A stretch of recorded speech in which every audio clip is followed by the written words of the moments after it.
अला अलिका व सुहाबिका या सय्यदी या हबीब अल्लाह। तमाम हम्द व सना, तारीफ़ व तौसीफ़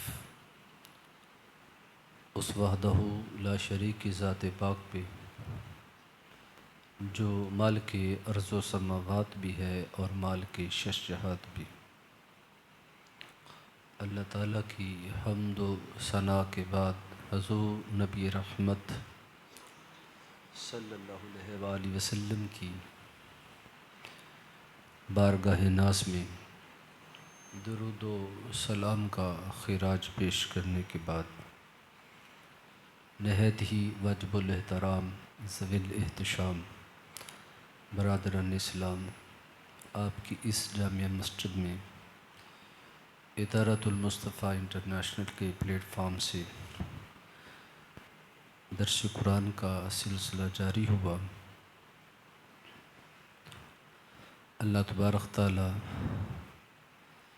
कुरान के इस सिलसिले को जारी रखे। जो दोस्त अहबाब इसके लिए मेहनत करते हैं, दावत देते हैं और इस प्रोग्राम को तरतीब देते हैं, अल्लाह ताला उनकी ज़िंदगियों में, अल्लाह ताला उनके कारोबार में वुस्अतें अता फ़रमाए और हम सब को दीन मतीन के मुताबिक ज़िंदगी गुजारने की तौफ़ीक अता फ़रमाए। जो ऐत मुबारका का कुछ हिस्सा आपके सामने रखा, उसके ज़िम्नो ज़ाइल दो चार बातें अर्ज़ करके अपनी गुफ्तगू को समेट लूँगा।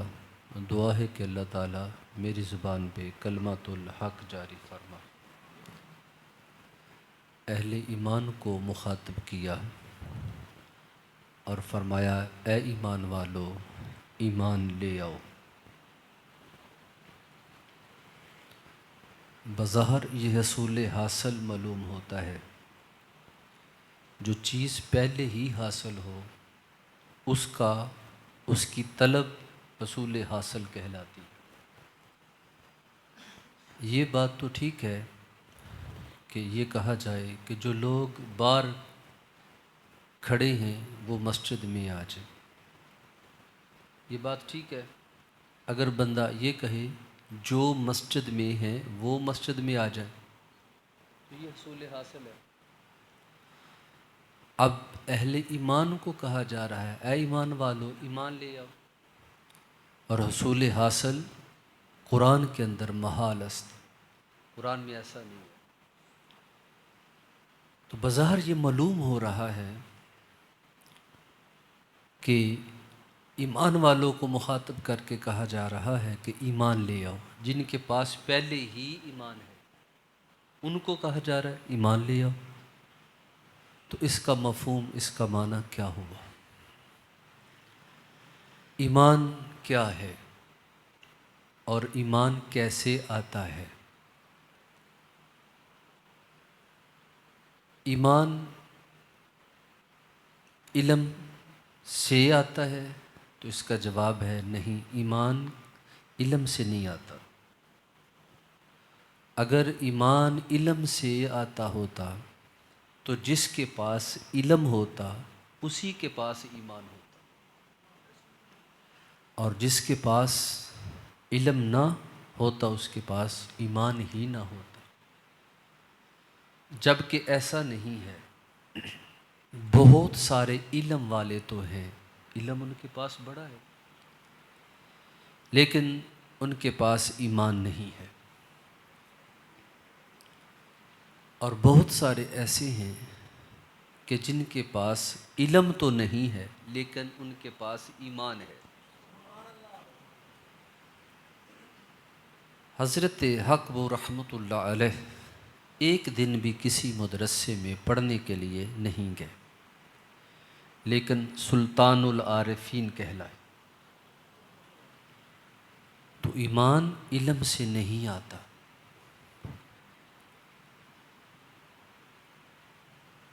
तो फिर सवाल पैदा होता है कि फिर ये ईमान अमल से आता होगा? तो जवाब नफ़ी में है कि नहीं, ये अमल से भी नहीं आता।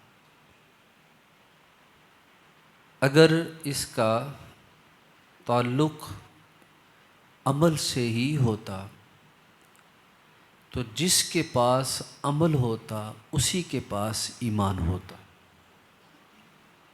और जिसके पास अमल नहीं है उसके पास ईमान ही नहीं। जबकि ऐसा नहीं है। बहुत लोग ऐसे हैं जिनके पास अमल तो है। आप जब ज़िक्र पढ़ते हैं कि लोगों ने अपनी पूरी ज़िंदगी मशक्क़तों में गुजारी, आप देखते हैं कि बहुत सारे लोग, उन्होंने अपने ऊपर रात की नींद को हराम कर लिया, वो रात को सोते नहीं, अपने गले में लोहा डाल लिया, पानी में खड़े रहे, अमल तो बड़ा किया लेकिन उनके पास ईमान नहीं है। और बहुत सारे ऐसे भी गुज़रे कि जिनके पास अमल तो नहीं है लेकिन उनके पास ईमान है।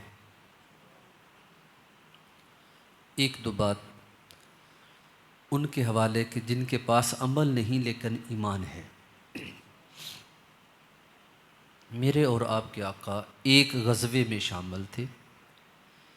एक काफ़िर अपने घोड़े पे सवार था और वो दौड़ता हुआ मेरे और आपके आका के सामने आ गया और उसने मेरे महबूब को देखा। अल्लाह अकबर। जो हुजूर को देखता फिर वो देखता रह जाता।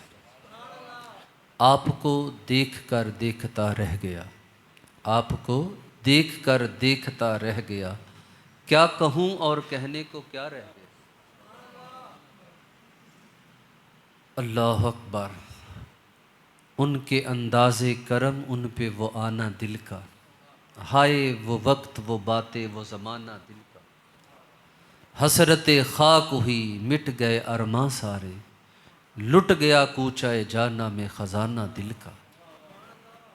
उनकी महफ़िल में नसीर उनके तबस्सुम की कसम, हम तो देखते ही रह गए हाथ से जाना दिल का। हुज़ूर को देखा तो फिर देखता रह गया, इरादा बदला,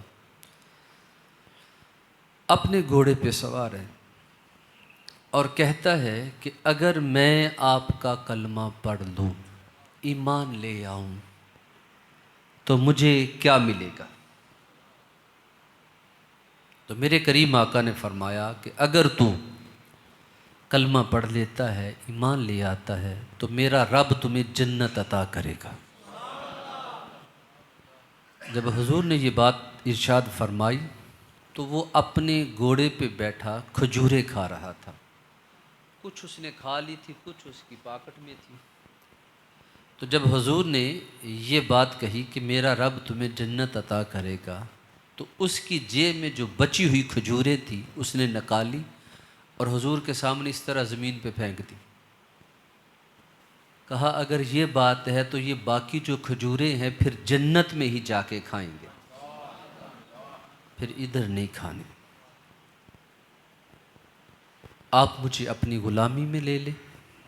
मेरे करीम आका ने कलमा पढ़ाया तो वो मुसलमान हो गया। ये सारा सवारी पे बैठे ही हो रहा है। वो अपनी सवारी पे बैठे हैं और हुजूर अपनी जगह पे तशरीफ़ फरमा है। अब जो ही ईमान आया तो अब उसके दिल में ये ख्याल आता है कि अब तो मैंने काफरों के साथ लड़ना है और मैदान अमल में पता नहीं क्या बने मेरा, शहीद होता हूँ या गाजी होता हूँ। मौका मिला हुआ है, क्यों ना आमना के लाल के कदमों को बोसा दे लूँ। इस नीयत के साथ वो अपनी सवारी से नीचे उतरने लगा। और उसका पाँव रिकाब में अड़ गया और अपने जिस्म के तवाज़ुन को बरकरार न रख सका। ज़मीन पे गिरा, दिमाग में पत्थर लगा और वो बंदा मौके पे ही फौत हो गया। अब ये ऐसा बंदा है जिसके पास अमल नहीं है, एक भी अमल उसके पास नहीं है, लेकिन ईमान इतना बुलंद हुआ कि दुनिया के सारे वली, दुनिया के सारे गौस, अब्दाल, कुतुबुल अक़ताब सब इकट्ठे होकर के आ जाए तो उस बंदे का ईमान का मुकाबला नहीं कर सकते, उसके ईमान का मुकाबला नहीं कर सकते कि जिसके नामा इमाल में एक अमल भी नहीं है, लेकिन ईमान इतना बुलंद है। और मुफस्सिरीन फरमाते ऐन मुमकिन है कि दोबारा उससे कलमा सुना जाता तो उसको कलमा भी ना आता। जो लफ्ज़ मेरे आका ने पढ़ाए और इस्लाम के दामन में उसको लाया, अगर दोबारा उसे कहा जाता कि भाई दोबारा आप वो लफ्ज़ सुनाओ जो अभी अभी पढ़े हैं, तो हो सकते उसको लफ्ज़ भी ना आते।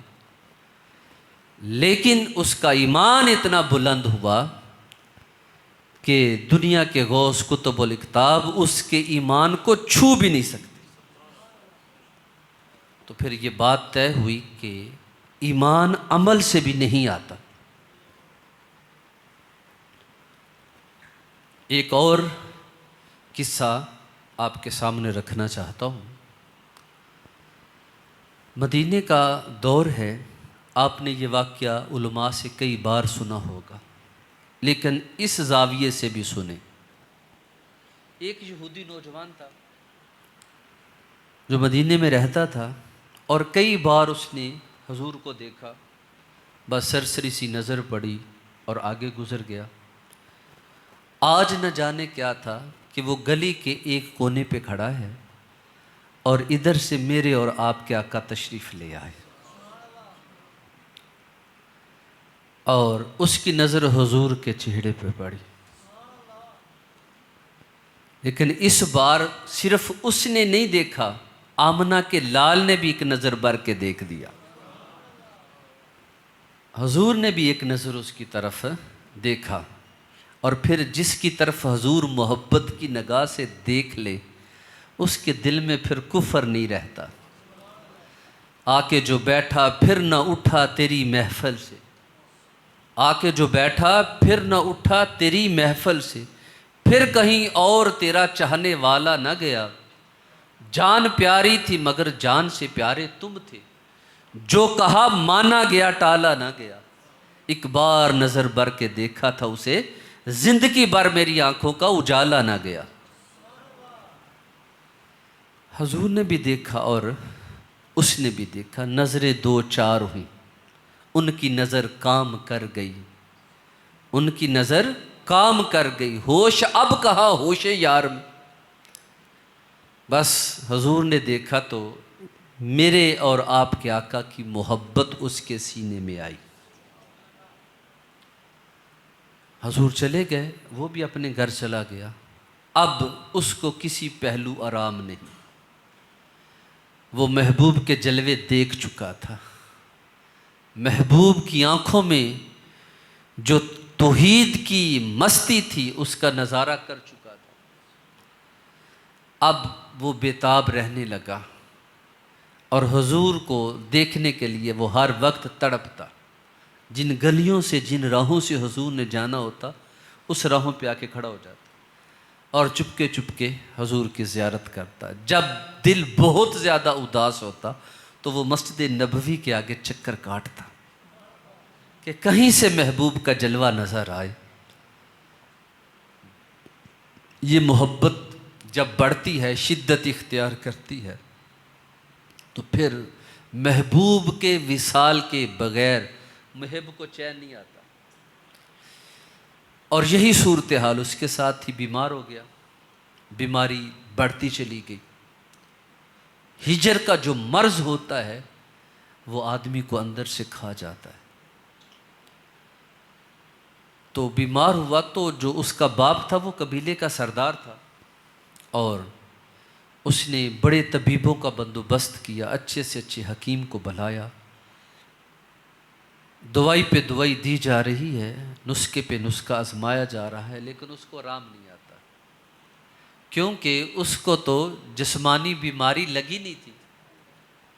अगर जिस्मानी बीमारी होती तो दवाई से आराम आ सकता था, लेकिन उसको तो बीमारी लगी हुई थी मेरे और आपके आका की मोहब्बत की। वो तो हुजूर का विसाल चाहता था, वो हुजूर का कुर्ब चाहता था। तो बीमार हो गया, यहाँ तक कि चारपाई पे लग गया।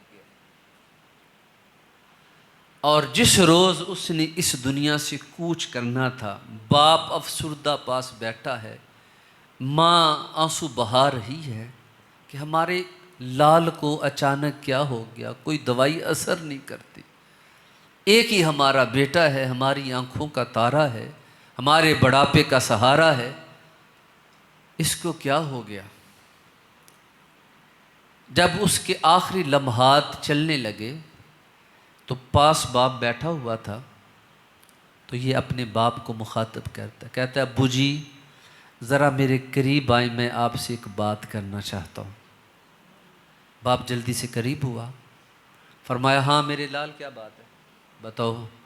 अब्बा जी एक तमन्ना रखता हूँ, एक आरज़ू रखता हूँ, आप मेरे साथ वादा करो कि मेरी वो आरज़ू पूरी कर दोगे।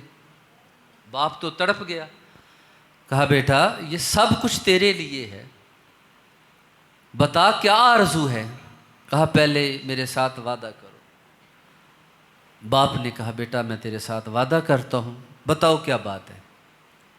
तो बेटे ने कहा कि अब्बू जी एक अरसा गुज़र चुका, मैं मुसलमानों के नबी की मोहब्बत में गिरफ्तार हूँ, और अब मैं चाहता हूँ कि एक बार वो वद्दुहा मुखड़ा मेरे सामने हो। अल्लाह अकबर। बाप को सर से लेकर पांव तक आग लग गई। हम उसकी मुखालफत करते हैं, सारा दिन उसके खिलाफ प्रोपोगंडे करते हैं, उसका बुरा चाहते हैं, उसके खिलाफ साजिशें करते हैं।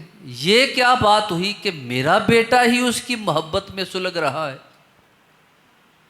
लेकिन फ़ौरन अपने जज्बात पे काबू पाया और बेटे से कहने लगा बेटा तो बात तो तूने बड़ी कर दी है, लेकिन मैं कोशिश करता हूँ कि शायद ये तेरी तमन्ना मैं पूरी कर सकूँ।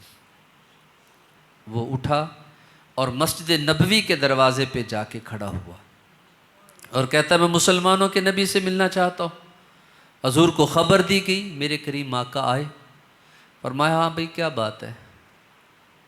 कहा जी आज एक बाप अपने बेटे की मोहब्बत के हाथों मजबूर हो कर के आपके दरवाजे पे आया है। तो मेरा बेटा ज़िंदगी और मौत की कश्मकश में है और उसने मुझसे ये फरमाइश की है कि चंद लम्हों के लिए आप हमारे घर आ जाएं। ये आप भी जानते हैं और मैं भी जानता हूँ कि मैं आपका सख्त मुखालफ हूँ और कभी भी आपके हक़ में मैंने अच्छा नहीं सोचा, लेकिन इन दुश्मनियों को, इन अदावतों को आप एक सिमत रहने दें और एक बाप की तमन्ना पूरी कर दे, एक बाप का वादा पूरा कर दे जो उसने अपने बेटे से किया। सवाली बन के बाप मेरे और आपके आका के दरवाजे पे खड़ा है। तो मेरे करीम आका के इर्द गिर्द जो ग़ुलाम थे, हुज़ूर ने अपने ग़ुलामों को मुखातब करते हुए कहा, फरमाया आओ आज मैं तुम्हें एक आशिक़े ज़ार की ज़ियारत करवा के लाता हूँ। ये बात ज़हन में रखिए, जब मोहब्बत पैदा होती है तो जिस्मों का तल्लक कायम हो या ना हो, रूहों का तल्लक कायम हो जाता है। रूहों का तल्लक आपस में जुड़ता है, जिस्म जहाँ चाहे हो, लेकर रूहों का आपस में तल्लक जुड़ जाता है जब दोनों तरफ से मोहब्बत कायम होती है। तो अब हुजूर ने फरमाया आओ मैं तुम्हें एक आशिक़ ज़ार की ज़ियारत करवा के लाता हूँ। और उस आशिक़ की हालत क्या है कि हुजूर की दीद के लिए, करीम आका की मोहब्बत के लिए वो तड़प रहा है। तो रूहों का तो तल्लुक़ जुड़ गया ना फिर। अल्लाह, आप दिन भर जिसके तसव्वुर में रहें, जिसका ख्याल रहे, वो ख्वाब में ज़रूर आ जाता है, उसका ख्याल कहीं ना कहीं ज़रूर आता है। तो अब रूहों का तो तल्लुक़ जुड़ा हुआ था, वो हुजूर की मोहब्बत में सुलगता है और हुजूर को अपने आशिक़ का पता है, इसलिए अपने ग़ुलामों को फरमा रहे आओ तुम्हें मैं एक आशिक़ ज़ार की ज़ियारत करवाऊँ। तो जब हुजूर मस्जिद नबवी से अपने सहाबा के साथ उस आशिक़ के घर की तरफ चले, तो अब रूहों का तल्लुक़ तो जुड़ा हुआ था, तो उस आशिक़ की रूह को भी पता चल गया कि करीम आका घर से निकल पड़े हैं। और किसी शायर ने हद कर दी, उधर वो घर से निकल पड़े हैं, इधर मेरा दम निकल रहा है। उधर वो घर से निकल पड़े हैं, इधर मेरा दम निकल रहा है। दगा दे रही है कहाँ पे किस्मत, वो आ रहे हैं और मैं जा रहा हूँ। अल्लाह अकबर। हुजूर उस यहूदी नौजवान के घर पहुँचे और मेरे करीम आका उसके सर की तरफ आके खड़े हो गए। बाप आगे बढ़ता है और बेटे के कान में कहता है, बेटा आंखें खोल, मैंने तेरी तमन्ना पूरी कर दी है, आमना का लाल तेरे सर पे खड़ा है। जाती हुई रूह पलट आई और आशिक़ ज़ार ने आंखें खोली तो वद्दुहा मुखड़ा सामने था। आखिरी हिचकी आए तेरे जानों पे, आखिरी हिचकी आए तेरे जानों पे, मौत भी मैं शायर आना चाहता। उस आशिक़ की किस्मत पे नाज ना करूं कि आखिरी लम्हात में महबूब सर पे खड़ा है और मरने का मज़ा दुबाला हो रहा है। आंखें खुली तो हुजूर सामने थे। तो उस नौजवान की ज़ुबान पे भी यही बात आई। कहा जी अगर मैं आपकी ग़ुलामी में आता हूँ तो क्या मेरी बख्शिश हो सकेगी, क्या मेरी माफ़ी की कोई सूरत है? तो मेरे करीम आका के लब हिले। हुजूर ने फरमाया तू कलमा पढ़ ले, मैं मोहम्मद तेरी जन्नत का ज़ामन हूँ, तेरी जन्नत की मैं ज़माना देता हूँ। अब उसके लबों पे कलमा जारी हुआ और जो ही कलमा पूरा हुआ उसकी सांसें पूरी हो गई। अब ये ऐसा बंदा है जिसके नामा इमाल में एक भी अमल नहीं है, ना नमाज पढ़ने का मौका मिला, ना हज करने का, ना रोज़ा रखने का, ना ज़कात देने का, वक्त ही नहीं मिला। लेकिन ईमान इतना बुलंद है, ईमान इतना बुलंद है, जो ही रूह परवाज होती है, घर में कोहराम मच गया, माँ बेहोश हो गई, बाप दीवारों के साथ सर टकराने लगा। और कुछ देर के बाद जब तबीयत संभलती है तो उस यहूदी ने क्या कहा? कहा जी अब ये मेरा बेटा मेरा नहीं रहा, ये अब हमारा नहीं है, अब तुम्हारा हो गया, लिहाजा इसको मेरे घर से उठाओ और जिधर चाहे ले जाओ। उस बाप ने ये कहा।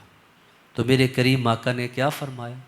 हुज़ूर ने फरमाया मेरे ग़ुलामों इसको उठा लो मेरे आशिक़ को और इसको मेरे घर तक ले चलो, इसको वहाँ गुस्ल दो, वहाँ कफन पहनाओ, इसका जनाजा मैं मोहम्मद के घर से निकलेगा। और फिर ऐसा ही हुआ, उठाया गया, गुस्ल दिया गया, कफन दिया गया। खबर बिजली की तरह पूरे शहर में, देहात में फैल गई। आओ आओ उसके जनाजे पे चलो जिसकी जन्नत की ज़मानत आमना के लाल ने दी है। सारे लोग उमट के आ गए और जनाजा उठा तो बहुत ज़्यादा हजूम था, लेकिन किसी के नज़र हुजूर के कदमों में पड़ी तो उसने क्या मंजर देखा कि अल्लाह के प्यारे महबूब की एड़ियाँ ज़मीन से उठी हुई है और हुजूर जो है वो पाँव की उंगलियों के पोरे पे वज़न डाल के चल रहे। तो उससे ना रहा गया और उसने अर्ज़ की या रसूलल्लाह आपके इस आशिक़ के जनाजे पे बड़ा हजूम है, लेकिन इतना भी तो नहीं है ना कि आपको चलने में दुश्वारी हो रही है। तो मेरे करीम आका ने फरमाया, तुम्हें तो एक ये हजूम नजर आता है और मुझे एक और हजूम नजर आ रहा है। मेरे इस आशिक के जनाजे पर आसमान से इतनी कसरत के साथ फरिश्ते उतरे हुए हैं कि जिसकी वजह से मुझे चलने में दुश्वारी हो रही है। ये कौन इज्जत पा रहा है, ये कौन इतना बुलंद मुकाम पा रहा है जिसके नामा इमाल में एक अमल भी नहीं है। और फिर मसल्ला इमामत पे आमना का लाल है और सामने आशिक का जनाजा पड़ा हुआ है। बड़े से बड़ा आलिम, बड़े से बड़ा मुफ्ती, बड़े से बड़ा फ़कीर, वली किसी की नमाज जनाजे की इमामत करवाए तो यकीन से नहीं कहा जा सकता कि इसके मरने वाले की बख्शिश हो गई। लोग अकीदत की वजह से तो करते हैं बातें, मेरे फ़लाँ अजीज़ का जनाजा मेरे पीर ने पढ़ाया, यकीनन बख्शिश होगी। यकीन के साथ नहीं कह सकते, गुमान होता है कि अकीदत होती है। ये आम कोई जनाजा पढ़ाए तो उसकी सूरत हाल ये है, लेकिन जिसकी जनाजा आमना का लाल पढ़ा दे और जिसकी बख्शिश के लिए हजूर दुआ फरमा दे तो उसकी बख्शिश तो फिर यकीनी हो गई ना। जनाजा हुआ, कब्र के पास लाया गया, सहाबा आगे बढ़े कि हम इसको लहद में उतारते, लेकिन मेरे करीम आका ने चादर ली हुई थी। हजूर ने अपने मुकद्दस जिस्म से चादर उतारी और अपने गुलाम को थमाई और फरमाया ये चादर पकड़ो। अदबन चादर पकड़ ली। हजूर आगे बढ़े, फरमाया कि पीछे हट जाओ, इसको आज कब्र में कोई नहीं उतारेगा, इसको आज मैं कब्र में उतारूंगा। आए हैं मेरे मज़ार पे वो घूंघट उतार के, आए हैं मेरे मज़ार पे वो घूंघट उतार के, मुझसे नसीब अच्छे हुए मेरे मज़ार के। अब जब हुजूर ने ये बात कही ना तो हर सुहाबी फिर मचलने लगा। अबू बकर के दिल में भी यही ख्याल आ रहा है, काश आज इस कब्र का मकीन मैं होता। हज़रत उमर फ़ारूक की भी यही हालत है। हज़रत बिलाल हबशी भी मचल मचल के जा रहे हैं। कैसी इज्जत पा रहा है कि हुजूर खुद अपने हाथों से लाहद में उतार रहे। जब हुजूर ने लाहद में अपने आशिक को उतार लिया और फिर कफन के बंद खोलने लगे, अब सहाबा ये सारा मंजर देख रहे थे। जो ही हुजूर कफन में जो बंद लगाए जाते हैं उसको खोल रहे थे तो मेरे और आपके आका की पेशानी पे पसीने के कतरे थे और हुजूर पसीने में नहा गए, यानी पेशानी से कतरे गिरने लगे नीचे और सहाबा ये मंजर देख रहे थे। जब हुजूर बाहर आए तो एक सहाबी ने अर्ज़ की, या रसूलल्लाह, आज आपने बड़ी मशक्क़त उठाई है, आप बड़ी तकलीफ़ से गुजरे हैं, तो आपका पूरा बदन पसीने में नहा गया है। तो मेरे करीम आका ने एक जुमला बोला, फरमाया, जब मैं अपने आशिक के कफन के बंद खोल रहा था तो जन्नत से लेकर के मेरे इस आशिक की कब्र तक हूरों की कितार लगी हुई थी और मेरे इस आशिक की ज़ियारत के लिए आई हुई थी और हर हूर मेरे आशिक की ज़ियारत करती और मेरे कदमों के नीचे से होके गुजरती थी। आज इसलिए मैंने मशक्क़त उठाई। अल्लाह अकबर। और मैं यहाँ रुक करके एक जुमला कहा करता हूँ, ये मोहब्बत का तकाजा था। ये जुमला अपने दिल के कानों से सुनना है, इन कानों से नहीं सुनना, लुत्फ़ आएगा। ये मोहब्बत का तकाजा था कि चंद कतरे पसीने के आशिक के कफन पे जज़ब हो जाते ताकि क़यामत तक उस आशिक की कब्र खुशबू से महकती रहती। मेरे हुजूर के पसीने में जो खुशबू है, दुनिया की किसी खुशबू में वो तरावत नहीं है, वो हलावत नहीं है जो हुजूर के पसीने में। तो ये मोहब्बत का तकाजा था कि आशिक के कफन पे पसीने के कतरे गिरते ताकि क़यामत तक उस आशिक की कब्र खुशबू से महकती रहे। ये कौन इज्जत पा रहा है जिसके नाम माल में एक अमल भी नहीं है। तो फिर ये बात तो तय होगी ना कि ईमान ना इल्म से आता है और ना ही अमल से आता है। तो फिर ईमान किस चीज़ से आता है? अगर इसका तल्लुक इल्म से होता तो इल्म मुश्किल चीज़ है। बंदा पढ़ता है, भूलता है, पढ़ता है, फिर भूलता है, ये मुश्किल चीज़ है। अगर अमल से इसका तल्लुक होता तो फिर भी ये मुश्किल चीज़ है। हर बंदा अमल की घाटी से नहीं गुजरता। इन चीज़ों के साथ ईमान को नहीं जोड़ा गया, ना इल्म के साथ जोड़ा गया और ना ही अमल के साथ जोड़ा गया। तो फिर ईमान आता कैसे है? सवाल अपनी जगह पे कायम है, किससे आता है? और इस आयत में अल्लाह ताला ने ईमान वालों को मुखातब करके कहा है कि ईमान ले आओ। तो ये किस ईमान की बात हो रही है? अल्लाह अकबर। तो ये ईमान हजूर की ज़ात के साथ तल्लुक़ रखता है। जिसके दिल में हजूर की मोहब्बत है उसी के पास ईमान है। ईमान जानने का नाम नहीं है। अगर ये जानने का नाम होता तो ये अबू जहल भी जानता था, ये उतबा और शैबा भी जानता था, ये उमय्या बिन खलफ भी जानता था। ईमान जानने का नाम नहीं है, ईमान तो मानने का नाम है। जिसने हुजूर को माना उसी के पास ईमान आया, और जिसने हुजूर को ना माना उसके पास ईमान नहीं है। तो फिर म्यार क्या बना? हुजूर के साथ जुड़ने का नाम ईमान है, और हुजूर के साथ कटने का नाम कुफ्र है। जिसने हुजूर को मान लिया, पैगंबर माना, नबी माना, आखिर-ओ-ज़मां रसूल तस्लीम किया, उसी के पास ईमान है। अच्छा, अब जब ईमान आ गया हुजूर के साथ जो जुड़ा, और ये बात ज़हन में रखिए, जितनी मोहब्बत हुजूर के साथ ज़्यादा होगी उतना ईमान बंदे का बुलंद होगा, उतना उसका ईमान मजबूत होगा। जितनी हुजूर के साथ मोहब्बत मजबूत होगी उतना ईमान उसका मजबूत होगा। तो नबी रहमत सल्लल्लाहु अलैहि वसल्लम की मोहब्बत का नाम ईमान है। अल्लाह अकबर। और जब ये रब्त पैदा होता है और इसमें हिद्दत आती है तो मेरा ईमान मजबूत हो जाता है। और जब ईमान मजबूत होता है तो फिर इल्म भी फ़ायदा देता है, फिर अमल भी फ़ायदा देता है।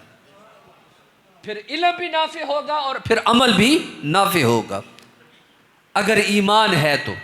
अगर ईमान नहीं है तो बंदे का इल्म भी फ़ायदा नहीं देता और उसका अमल भी फ़ायदा नहीं देता।